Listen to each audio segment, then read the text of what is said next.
Okay, I'm getting teary. It's not fair, Martine. Make me confront my emotions. Welcome to the 5th episode of the KidLit Craft podcast. This season, we're taking a deep dive into Martine Leavitt's YA novel, Buffalo Flats. Today, we're focusing on the main character, Rebecca's internal desire, the obstacles that get in the way, and what will happen if she doesn't get that desire.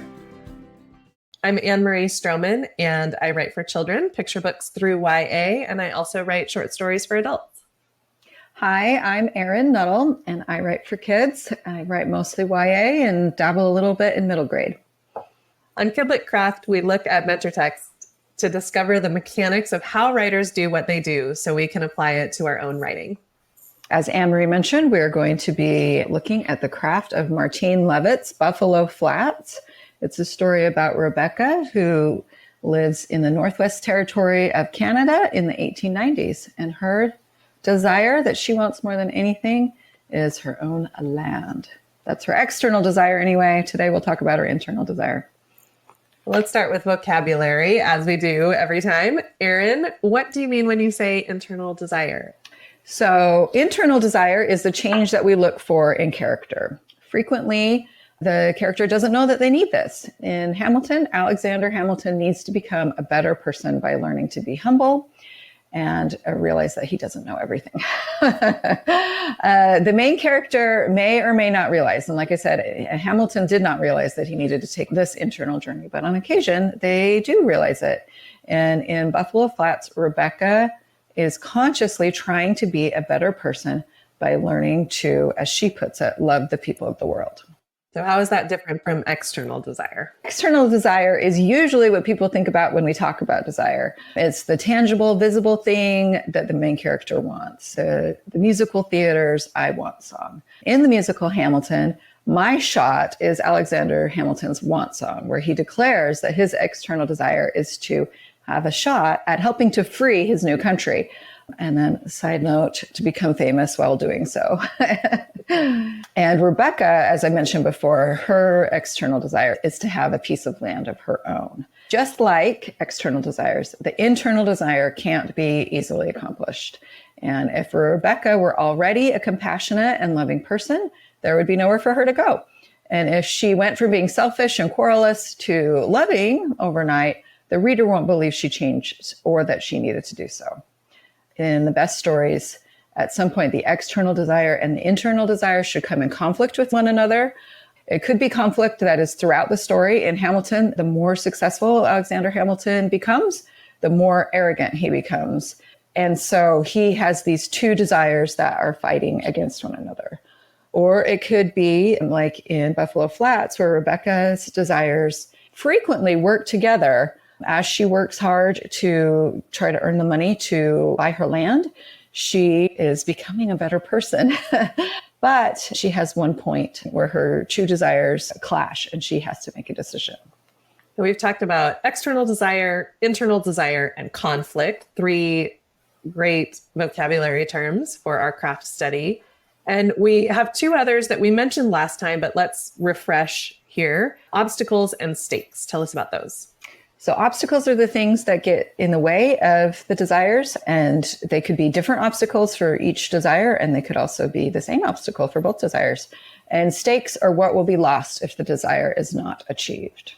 And lastly, remind us about tension. Why is that a good thing to have in a story, and what is it?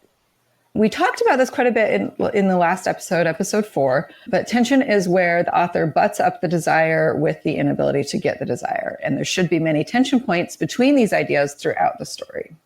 And we talked last time too about how oftentimes the reader is the one who feels the tension.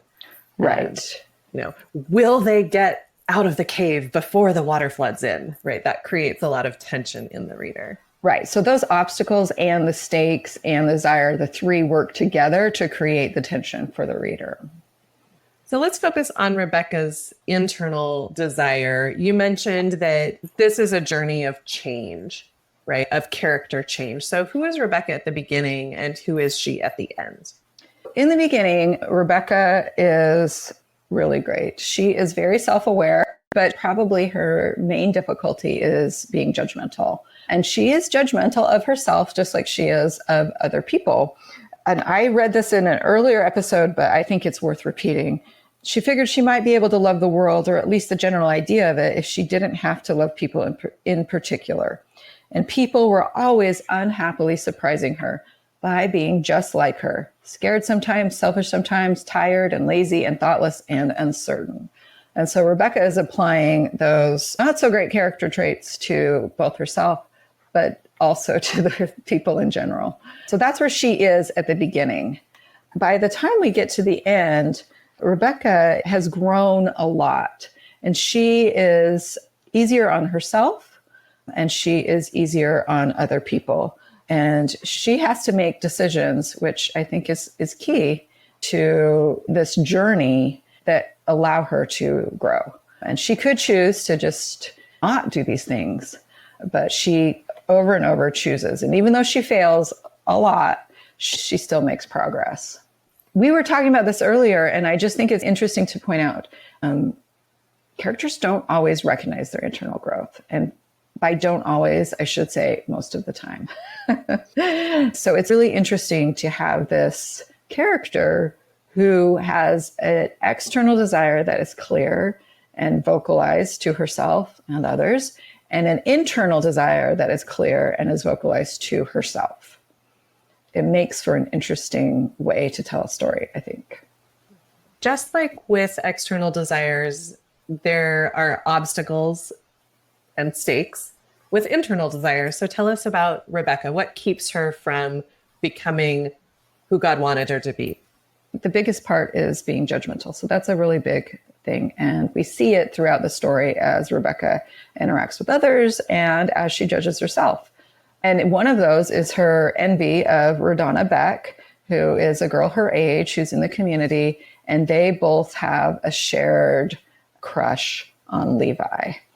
And they both want his attention, and they both get his attention. He goes back and forth between them. And so Rodana is a lot of things that Rebecca sees in herself, and she judges Rodana harshly for it. And then additionally, Rebecca sets up a measuring stick of perfection in her mother and her best friend, LaRue. And she sets it up right from the beginning, page 4. She says she could never be as good as her best friend LaRue or her mother.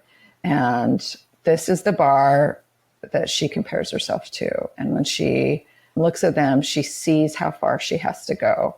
There are a bunch of others. Rebecca is far from perfect, but those are big ones that I wanted to talk about today. And we see her failing to love people over and over in this book as well, which we'll talk about in a minute. But what about stakes? What are the consequences if she doesn't reach this goal? So the stakes are kind of interesting because they are also very internal. Rebecca is generally a good person. She is not a perfect person. She doesn't love people the way she thinks God wants her to. But in general, she could continue on her life as she is forever and just be who she is and not make any changes. But she has this self-imposed goal to be the person that she believes God wants her to be. And that his visit in the opening scene, his visit with her, implied that he thinks that she can be.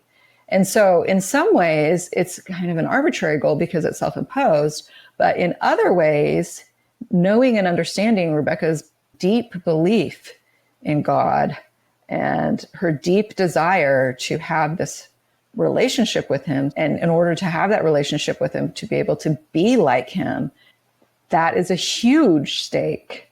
Yeah, and that belief really motivates her throughout the story as well. It does really motivate her. Let's look at how she goes about trying to reach this goal. What does she do to become more like the person God wants her to be? What does she do to try to love people? And I'm assuming we're going to see her fail. Oh, yes, for sure. Well, so she fails right away. In the first chapter, she's going to take her mother as her model and behave like a lady, just like her mother does. And then only speak kind and gracious things. And maybe 30 seconds after she sets that goal, she fails at it and has to speak her mind and tell her father and her brothers what she's thinking. A really cute, I thought was cute, it endeared me to Rebecca, is when she goes to church and she wants to talk to Levi. He's her crush, but she decided that she would take an example from Mother and LaRue and, quote, visit with the sisters who might need a word of kindness. And then she does what I think is really interesting. She chose the most frightening of all, Sister Gladden, who had a palsy that caused her unceasingly to shake her head. So I get that that would be very frightening to Rebecca, but that's the person she chooses. She picks the hardest one, which I think is really cute. And Sister Gladden is really funny. And so I will just leave it at that. It's really funny, the conversation that they have. But Rebecca sees that she misjudged Sister Gladden and that she wasn't scary. So in some ways it was a success. But then Rebecca looked for Father to tell him she needn't go to church now, for in discovering how wrong she'd been about Sister Gladden's true nature, she had already had a sermon in how not to judge others. So just skipped church. So 2 steps forward, another step back. That's really important in a story, that our characters are going to have some successes. If it's all failure, it starts feeling hopeless. Why are we reading this book? But Yes. if we have some successes and kind of balance those out with failures, like you said, 1 step forward, 2 steps back, maybe 2 steps forward, 1 step back. So we're making progress toward that journey. It is really important to have those successes. Oh, for sure. And I think that Martine does a good job with the failures in that often she sticks a little humor in there so that it helps soften the failure a little bit for the reader. So it isn't like wah, wah, all the time, right? So tell us about another attempt. Okay, so Rebecca and Rodonna, they're both interested in Levi. And because Rodonna is not particularly kind to Rebecca, Rebecca feels really justified in judging her. And she is kind of a thorn in her side in this attempt to love all people, like everyone. She has set this goal to love everyone, and she can't quite get to Rodonna. There is a really funny scene where they're at the fair or some kind of town party, I can't remember. And one of the little boys is selling caramel apples, and Rebecca picks one. She picks a smaller one, and it's a delicious caramel apple. And Rodonna is there. Rodonna, Rebecca, and Levi are there. And Rodonna picks the biggest looking apple, and she takes a bite of it. And it was a joke. It was an onion. And and it's so funny that this little boy thought that that would be such a funny joke. And Rodonna is not happy. And Rebecca takes a little bit of glee in that. And so here again, we have another funny episode, but it's also an episode where Rebecca is thinking Rodonna is getting her just desserts, because Rodonna is pushing herself in between Rebecca and Levi. She's dominating the conversation. Rebecca suspects Rodonna sabotaged her picnic basket that was supposed to be bid on by the bachelors of the community. So she takes a lot of glee in Rodonna's reaction to getting the onion. Honestly, I did a little bit too. Oh, for sure. I think Martine does a good job. She sets you up on Rebecca's side. You want Rebecca's lovely basket to be beautiful and have a high bid, and you want Rodonna to step in cow manure, right? So yes, we, like Rebecca, find Rodonna's distress funny. Any other examples you want to tell us about?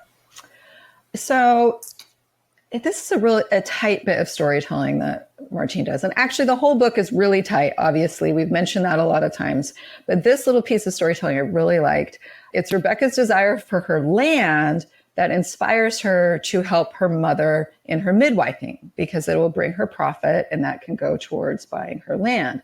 But slowly, those experiences make a change inside Rebecca. And so it's difficult. In her first time, all she does is like clean the house, clean the already clean house, because she's there with her mother and her mother's doing everything. And Rebecca's like, I don't know what I'm supposed to do. But she gets a chicken out of it. So that inspires her to keep doing it. And she tends to focus on this material aspect of the midwifery, rather than the personal aspect of delivering a baby. But then she has to deliver a baby on her own. Her mom's at another delivery and is far away. There is no doctor. There are no other women close enough at hand. And so it's left up to Rebecca to help LaRue's mom. It says, while Sister Fletcher nursed her baby, Rebecca washed up. The whole time she was thinking that she was different now. Yes, different. Or maybe it was that she had forgotten some part of herself, or why she had been who she was, and all because she had seen that baby come away from her mother and breathe. And so we have this experience that is a clear movement of Rebecca from here to there towards being a better person. She is now thinking about this mother and this baby and not necessarily about, are they going to give her a chicken or some cheese or whatever that will help her in her endeavor for her land. And because this internal desire is one that she's conscious of, we get this lovely reflection of her recognizing that change in herself. She does, yes. And so that, again, is another thing, because frequently, if the character doesn't recognize that they need to make this change, it's all left up to the reader to recognize it. So maybe that is why Martine, this is just off the cuff here, maybe Martine decided to have Rebecca be aware of this internal change so that she can have these reflections, because so much of this book is her internal thoughts and dialogue with herself. And it might be more difficult to have that recognition for the reader if Rebecca herself doesn't recognize it.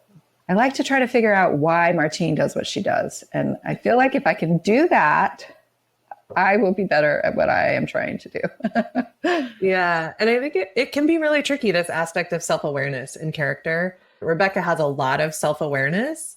I have a character who has like quite a bit of self-awareness, and I've actually had comments in, critiques about having too much self-awareness not being accurate for teens. But I think some teens are very self-aware. Oh, for sure. Some teens aren't, but that's a decision when you're writing YA to figure out what level of self-awareness your character has. Well, and I do have a manuscript where I have a character who is very not self-aware. And I try to use that for humor so that the reader is aware and he is not as aware. But it is tricky to figure out how to do this internal desire line, this internal journey, when he is so oblivious to so much. But also, I think that is accurate. I think the teens run the gamut of self-awareness, and in different arenas too. Like, I will say, Rebecca is not very self-aware in the boys' department, but she is self-aware in other ways. Yeah, so I think that's an interesting thought to think about. How and where is my character self-aware? So you've mentioned the bar that Rebecca sets for herself with this internal desire. Mother and LaRue, their perfection, meeting with God, and having that be kind of a motivating factor. Does that idealization or very high standard that she sets for herself, does that change during the course of the novel? There are definitely some changes, and we'll talk more in depth about them in a later episode. But Mother and LaRue turn out to not be perfect. They're not totally who she thinks they are. And that is a step on her internal journey, as she recognizes that perfection may not be the actual goal, that perfection may not be possible. But the other part that you mentioned was her visit with God, which inspired this idea that she needed to become a better person. And you get that, like, in the first scene of the book, she has an actual visit with the actual God of the universe. That is important groundwork that Martine laid. And it's important for Rebecca because, like you said, this is a desire that she is really working hard for. And it's also a really difficult desire to reach. But she accepts it because she has this love of God, and she feels his love for her and his love for the land, which she also loves, as we know. It's interesting that she just accepts it full sail and just starts working on it and wants to be that person until some grief, some really terrible, her her baby nephew dies at birth, and she was the one who delivered him. And it was just that chapter that it is just so moving. And I, as you may know, I'm not a crier. That chapter did make me cry. It's so touching. Anyway, so Rebecca pushes back. She pushes back on God a little bit, a lot, really. And it's an interesting piece of her journey. It says, Rebecca wondered if Kincaid, that's what they named the little baby, wondered if Kincaid would be a bit resentful upon entering the gates of heaven, saying, "It was brief, Lord." She stood walking among the tombstones and then returned to sit down next to her baby nephew. Kincaid Leavitt, the tombstone said, in the year of his death. That was all.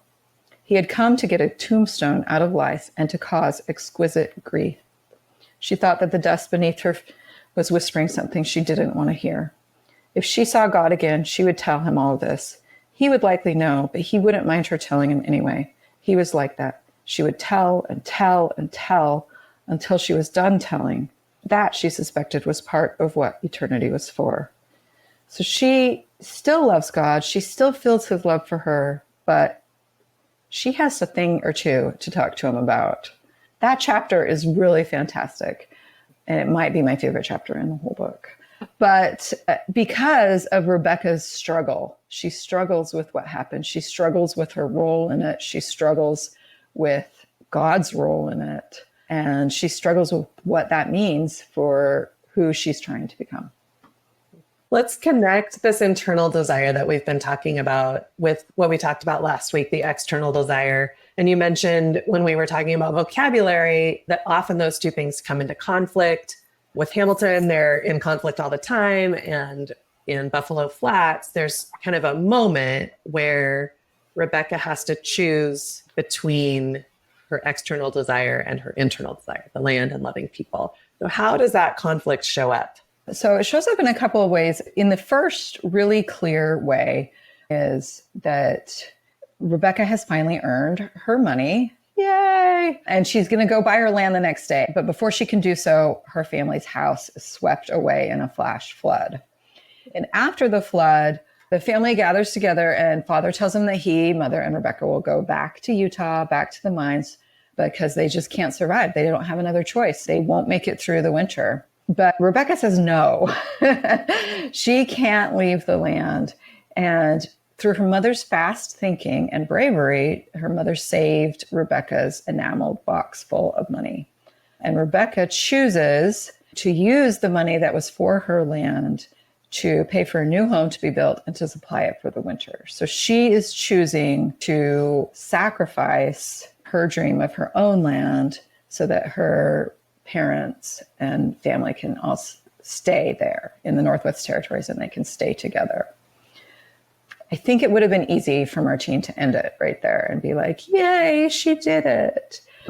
But she gives her more. She gives her more growth. It's not the end of Rebecca's internal journey. She still has difficulties judging people, especially with Rodana. And a terrible sickness sweeps through the area. For weeks, Rebecca goes from house to house nursing the sick. And she's not doing this for money. She's doing this to help people. Martine could have ended it at that. That she made this choice to sacrifice her days, her nights, her possible health to nurse these people who she found annoying. But she doesn't leave it there. She gives Rebecca more opportunity to grow. Rebecca says, for some, nothing could be done. The life in them unspooled. Backward they went from strong to helpless, backward from stoic courage to childlike whimpering, and no control of their bowels, backward to blind infancy, backward to blue and breathless, just like a newborn out of the womb. So we know how difficult it is. And we can come back to that sentence if we want and talk about the structure and how beautiful and amazing it is, but I want to move on because this is the environment where she is, and this is the description of the dying. The first time it happened, death to one of the people she was nursing, the first time it happened, Rebecca folded Sister Wixom in her arms and sang to her and held her until she was gone. Sister, she said when the woman stopped breathing. Sister, sister. She rode to Mother and told her that Sister Wixom had died in her very arms. And when she had said Sister Wixom, when she said the word sister, she meant it. Oh, she meant it. Okay, I'm getting teary. It's not fair, Martine. Make me confront my emotions.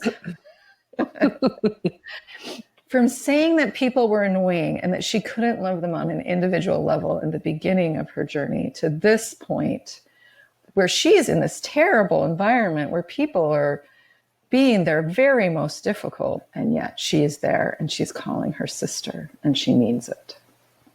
So Martine could have left it there, but she didn't, because we still have Rebecca and Radonna. Later, Rebecca is nursing the Fletchers, which is LaRue's family, and it's a big family, and they're all very sick. Just when Rebecca thought she would perish from exhaustion, Radonna shows up to help her nurse. And together, they work side by side. Together, Rebecca and Radonna worked. Radonna sang to the little boys and rocked them in her arms. Rebecca thought she had never seen Radonna so beautiful, but she wouldn't tell her so. So still a little bit of humor there. When they had a few moments, Rebecca said, I wish to be friends now, Radonna. Radonna said, we shall. But anyway, we're more than friends. We are sisters. And so we are, Rebecca said. So she gives them that lovely moment. And we've already learned about how Rebecca feels about that word sister now. And now she and Radonna can extend it to each other. Just very interesting that it's sacrifice, service, and work with her enemy that push Rebecca's final changes in her internal journey. Yeah, I'm thinking about resolution and the resolution of the book and the end of the journey. Showing us examples of that change in action is a super important part of it. And Martine's shown it to us at a lot of different levels in a lot of these different relationships. Yeah, definitely. And like I said, I just find it really good writing, is the best way I could say it, to have it not end earlier than it does. I will be honest, I read Rebecca giving up her money and I thought, oh, this is the end of her internal journey. You know, I read that and I thought, oh yeah, this is it. She sacrificed for her family. Good job. But wouldn't we all sacrifice for our family, or at least a lot of us, right? It's not as hard to sacrifice for people that we love. And so Martine doesn't leave Rebecca there. She makes her sacrifice for people at their hardest, people who she doesn't naturally love. That sacrifice, that service does lead to her loving them. It's just really excellent storytelling. What are you taking away from today into your own writing? Oh, that's a hard question because there's so much. I really, really enjoyed that journey that Rebecca went on, her internal journey, more so even than her land, I think. And I think that in writing, we are tempted to really focus on that external journey, which is great. It's super important. We don't want to not have one. But I frequently leave off the internal journey or give it short shrift. And Martina's saying, no, make it the best part. So I think that's the biggest thing that I'm going to take away from this. I need to more fully develop my character through an internal journey. What about you? I have 3 little takeaways, which I think will make a huge impact. One of them is to think about the level of self-awareness that my character has and what areas they're self-aware and what areas they're not. I might do just a little writing exercise, some free writing about that, and just think about all the different aspects of their life and write down what they know and what they don't know about their own perception of the world. And then I want to think more about where the internal and external desires conflict. Right now, I have kind of one conflict near the end where it shows up, but it might be good to have that be in conflict more, or to be conscious of how that internal and external desire are working together, the Hamilton versus Buffalo Flats version of things. And then I want to think about the resolution. Right now, I think I have the one time that shows a change from the internal journey. And I think I might need more. So I want to look at that as well. I think that is really smart. And I want to say to people who are like, but my story's so long already. This is not a long book. She does it. She has that layer upon layer upon layer of Rebecca's growth. And it's just in a few short pages. So you can do it. You, Anne-Marie, can do it. You listeners can do it. Hopefully I can do it. Erin, what one beautiful sentence did you choose for us today? Well, I know Rebecca and Radonna become sisters, but I thought it would be fun to look at Rebecca's glee after Radonna eats a bite of the carameled onion. And just to set it up, I'm going to read a little bit before the beautiful sentence. With a squeal, she spit it out, she being Radonna. What the hell? She slapped her hand over her mouth and looked at Levi looking at her, and Rebecca couldn't tell which one was more surprised. Okay, so that is Radonna's reaction. It's not the ladylike portrayal that Radonna liked to give herself. Rebecca knew she would always have that moment in her memory, preserved like bright berries in a glass jar. Radonna spitting and cursing and realizing that she had just spit and cursed in front of Levi. It is beautiful, but it's not the typical beautiful that I like to quote. I love the juxtaposition of the bright berries in a glass jar and then Radonna's misbehavior. Well, and the great simile there, preserved like berries in a glass jar, and then also the repetitive structure there, Radonna spitting and cursing and realizing she had just spit and cursed in front of Levi. She could have said, and just done that in front of Levi, but repeating that spit and cursed just emphasizes how horrible it is for Radonna and how Rebecca is reveling in that horror. Oh yes, Rebecca's glee in the sentence just makes it shine. That is it for today. If you're enjoying this podcast, you can find more content like this at KidLitCraft.com. Find us on social media at KidLitCraft. And you can support this podcast on Patreon. We'll be sending out KidLit Craft stickers to the first 20 subscribers. We've also got t-shirts. Woo-hoo! You can find KidLit Craft t-shirts at Cotton Bureau. Just go to Cotton Bureau and search for KidLit Craft, and we'll also have a link in the show notes. Please download episodes, rate, review us on Apple Podcasts or wherever you listen, and let your writer friends know about the podcast. We can't wait to nerd out with you. Thanks for joining us. See you next time.